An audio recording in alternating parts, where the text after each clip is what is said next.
நம் வாழ்க்கையில நடக்கிற ஒவ்வொரு காரியத்திலும் ஏன் இது சம்பவித்தது, ஏன் நடக்குது என்ற பல கேள்விகள் நமக்கு எழும்புது இயல்பு. ஆனால் பக்தனுடைய அற்புதமான ஒரு அனுபவத்தை பாருங்களேன். சங்கீதம் 119:59. என் வழிகளை சிந்தித்துக் கொண்டு என் கால்களை உம்முடைய சாட்சிகளுக்கு நேராக திருப்பினேன். சொல்றாரு, என் வழிகளை சிந்தித்துக் கொண்டு. அன்பானவர்களே, நம்ம எல்லாத்தையும் செய்கிறோம். அது நல்லது எவ்வளோ, அது எவ்வளோ கெடுதல் என்று கர்த்தருக்கு தெரியும். ஆனால் இங்கே சொல்லப்பட்ட வார்த்தை அதுதான், என் வழிகளை சிந்தித்து கொண்டு.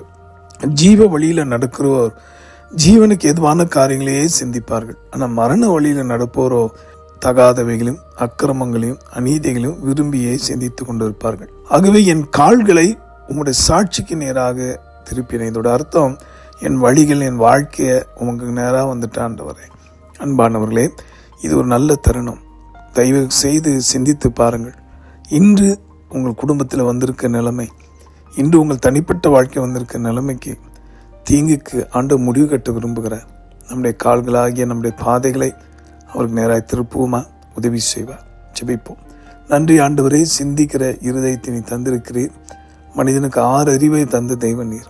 கரம் நீட்டி என்னோடு சேர்ந்து ஜெபிக்கிற யாவரும் தங்கள் வாழ்வில் வந்திருக்கிற அந்த தீங்கை எப்படி வெல்லலாம், இந்த தீமை இருளை எப்படி வெளிச்சமாக்கலாம் என்கிற எண்ணத்தை தாரும்.